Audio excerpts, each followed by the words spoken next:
Okay, so let's continue our exploration of the mystical.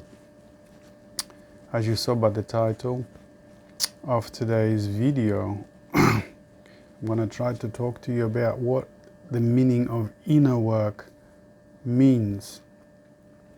Inner work or spirituality, yeah? This is something I wrote and I posted a few days ago on social media. I'll read it to you, then I'll talk to you about it. So, this is what I said. Look, if you can't find the divine first already within you and then all around you, there's no amount of prostrating yourself before the Bible, the Koran, the Torah, or indeed no amount of pouring of water over the statue of Shiva or meditating to wipe out all your thoughts, including the reality of the unconscious, to reach the Buddha's nirvana is going to be of help to you. In other words, it keeps going, I'll continue in a moment. In other words, inner work is about inner work, that is to say, recovering of your inner voice, recovering of the inner self, recovering of the soul, which speaks to you intuitively. It is, in other words, a recovery of your intuition, of becoming like a talented psychic.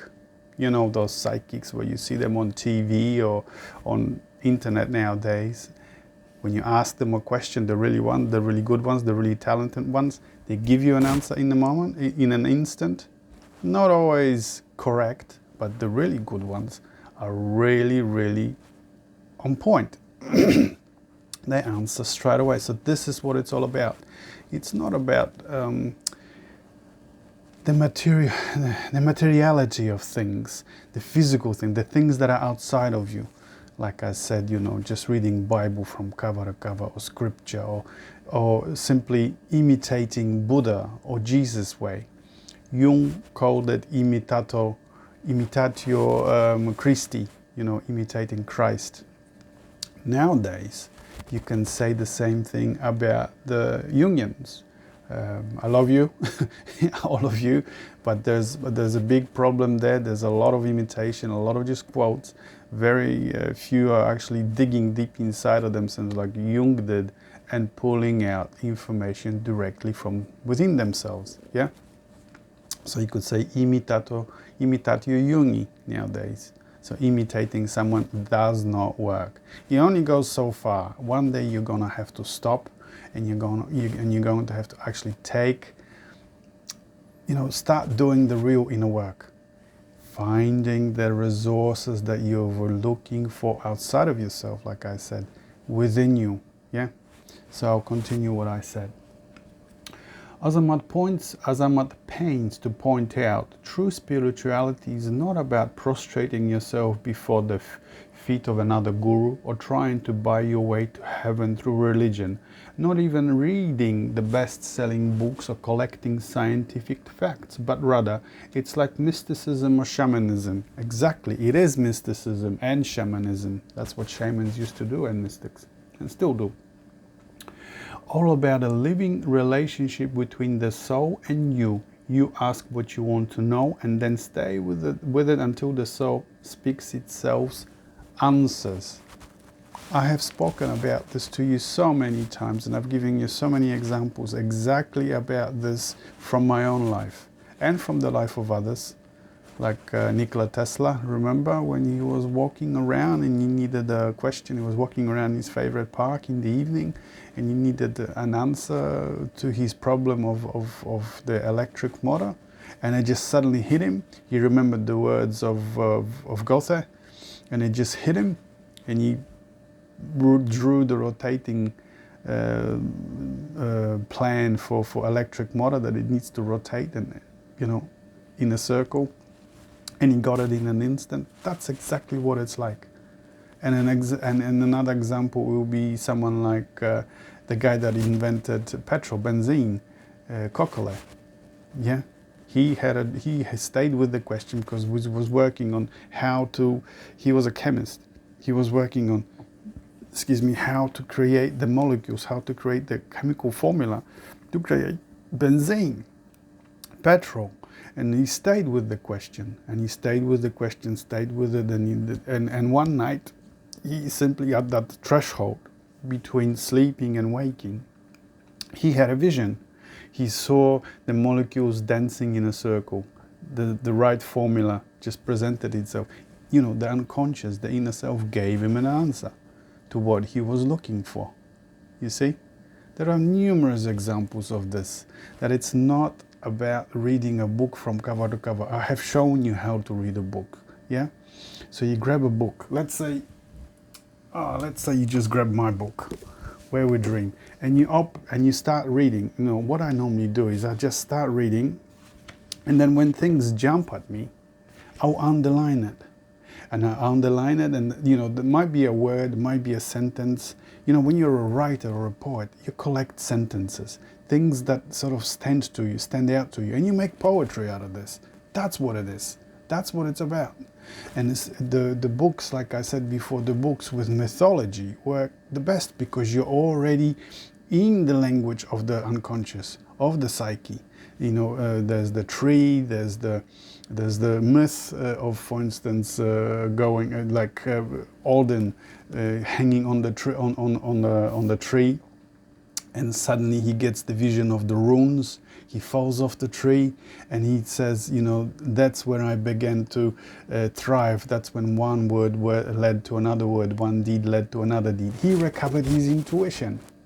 And and this thing speaks to you when you hear these words, when you hear these stories. They speak to you directly into your own inner work.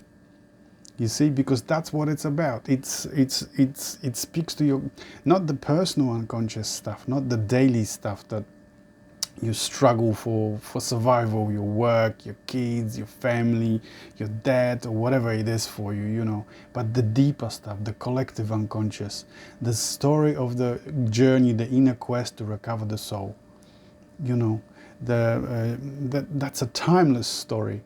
And we see this reflected not only in our own dreams, but in the dreams of humanity, what we call the mythology, collective unconscious, yeah? Whether we look into the caves, and you go inside the cave, you see to the deepest part of the cave to recover the treasure, to where the initiation took place. That's going inward. And there, for instance, you will see a picture of, perhaps in some places, in some caves, there was just a picture of a bird at the deepest part, like an ibis, something like a water bird. Or there was a hand, painted on the wall. There were hands painted on the wall. They're trying to reach beyond the wall, to the other dimension of the spirit, So that's what this is about. Not just reading or asking the guru knows best, because some gurus perhaps have recovered that connection to the spirit, to the dimension of the unconscious. But most don't. They simply regurgitate what they have heard, what they have been they've read, and they're really good orators. And they just, what's the word for it? They popularize it. Popularize actually someone else's work. Usually a work of a shaman or a mystic or a poet or someone that actually had a vision, went there. Recovered the treasure, the soul, and came back with it and started to share in the community what this life is really all about, the recovery of the inner resources, the recovery of the soul, your divine part.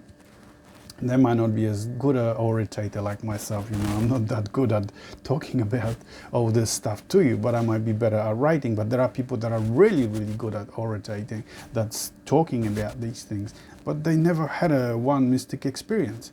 They just simply good at popularizing it, yeah?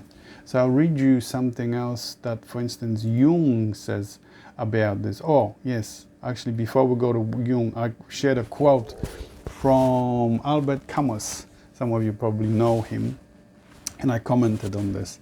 And the comment reads like this: an intellectual, yes, and never deny it.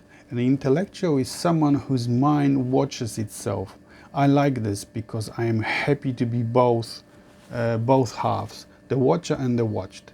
Can they be brought together?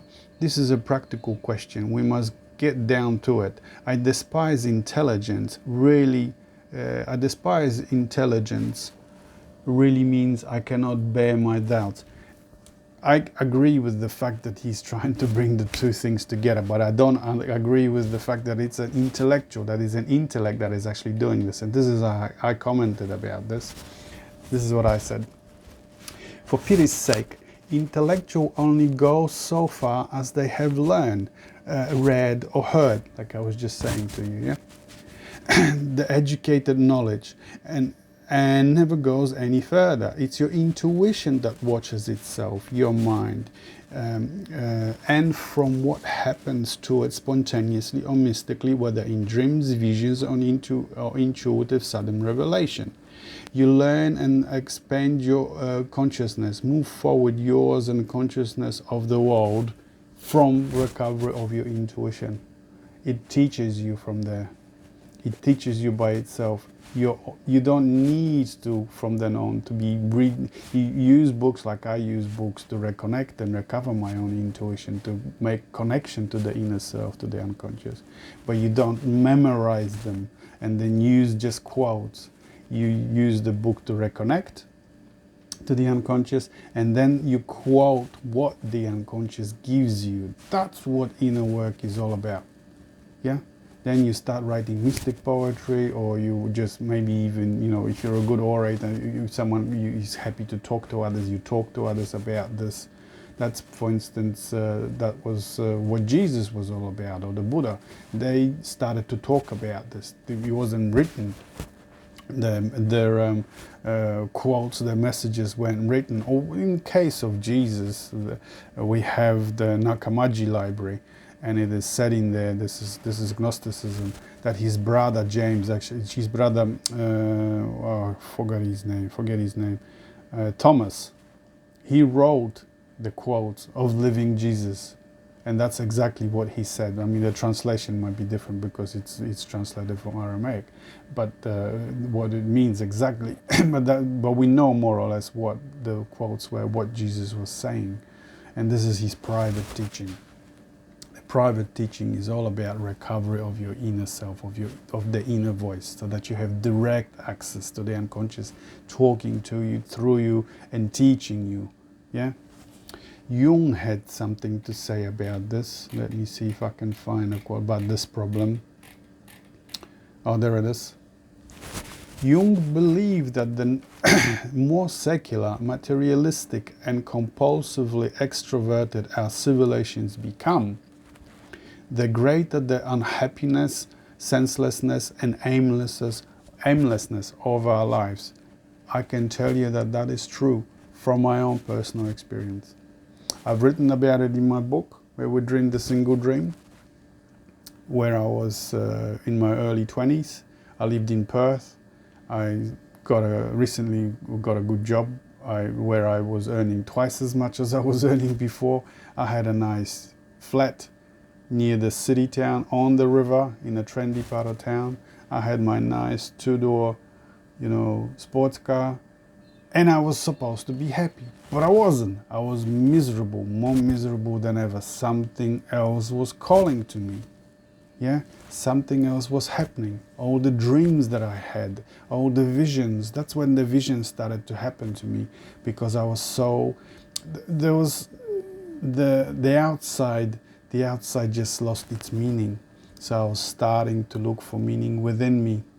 The material side, the side that we venerate in our Western culture, the capitalism, the hoarding of things, the getting new gadgets, and the a new TV, or nowadays updating your phone, updating your car, getting a faster internet. All this there will be a moment where you will suddenly say, well, this isn't working for me anymore. Of course, if you have still looking after your kids, or you have parents to look after, or that will be the meaning in your life. You don't have the time to turn inwards. But eventually there will come a time when something is missing, something is calling to you. If you are open in just a little bit, even just a crack, to the unconscious, you have never lost touch with it in your life, then it will start to call to you. You become an important tool for it, so that it can become part of our society. So it usually calls to people that are creative. So like myself, because I was creative when I was very young. I never touched, lost touch with my intuition. So when you're creative, it comes to you spontaneously. When I was living when I moved home, I remember I was 20 years old, to Melbourne, and nearly straight away recovered my creativity. Although I was working full time, I was renting, I had bills and so on. But there's something in me that never lost touch with my creativity. I write about that in the book. And that's when my pictures, my paintings, the famous painting that I use on my cover, this was not the first, it wasn't the first, but this is, I still have the paintings at home. This was the second, I think, the pyramids. There she is, the feminine with the blue hat, the intuition. She is standing on a raised platform. So when you go into intuition, when intuition opens up flowers, you're going to the apex of you're going to the upper level of the collective mind. In your dreams, for instance, or up the stairs or somewhere to an attic. This is what that means when it's standing on a platform. It's between the above and below. This is mediating, and you have three. Three again is mediating as well. So you've got the opposites, on the left and on the right, and in the middle is the one that mediates. And I didn't know any of this. I didn't know any of this when I was painting this, but this is the mediators. This is the job of the mediator. You could say, anyone, a mystic, a shaman, a poet, a true artist, is a mediator between humanity, society, and the unconscious and the spirit. That's what this painting meant. I only figured that out much, much, much later. And that's why it's evening, because the ego is setting, so that the attention outside is setting, turning inwards. And usually in dreams that will show as an evening. You're going westward, but that's where the sun sets. You're going to the other world, to the world of the unconscious. If any of you have, let's have a look at the time. If any of you, for instance, have watched Pirates of the Caribbean at the World's End, that the third or fourth installment, I can't remember where, they were going to rescue Jack Sparrow, Captain Jack Sparrow, remember that? And they had to travel to the end of the world to get him. And what happened? How did they get into that end of the world? Up was down, remember? Up was down, and they were sailing to the west. And they were sailing to the sunset. Sunset, the green explosion, poof, and then they rocked the boat back and forth, and up was down. Remember, that's how they got in. That's how you get in. Two, when the outside extinguishes, the daylight of the extroverted ego is extinguished, and the light of the inner self starts to come through the crack when you go westward to the night, to the mystery and magic of your inner life. And that's how you get in. You get in by the two becoming one. Yeah? By the outside not being more important than the inside, and the inside being as important as the outside, the two as one. Yeah?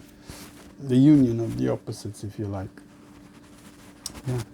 So that's what I really wanted to talk to you about today.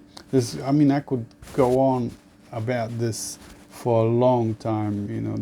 What is the meaning of inner life? Because I see so much, especially on social media, communicated that inner life is this, and spirituality is that, and love and light, and there are people that are, dressing in white and just going to the ashrams here and ashrams there, and they are so spiritual. And so, okay, that's fine if that's what you want, because you want to disconnect yourself from society to be able to make contact. That's fine, but you get lost in there as well, because there are instructions thrown at you while you are in an ashram as well. I've never been, but I know people that have, and they've never went. Some people still love to go there because of the community and so on. But that's not what it's about. It's not about finding a community. You can find a community later. First of all, it's about recovering of your inner voice, the relationship with your inner self. Yeah, that's what it's all about. And there's so much as well. There's quoting others. If it speaks to you, fine. But what you need to, like I said so many times, what is really required is if you find the quote meaningful to you in some way, twist it and make it your own. You know, change the words so that your own inner self has something to say in there.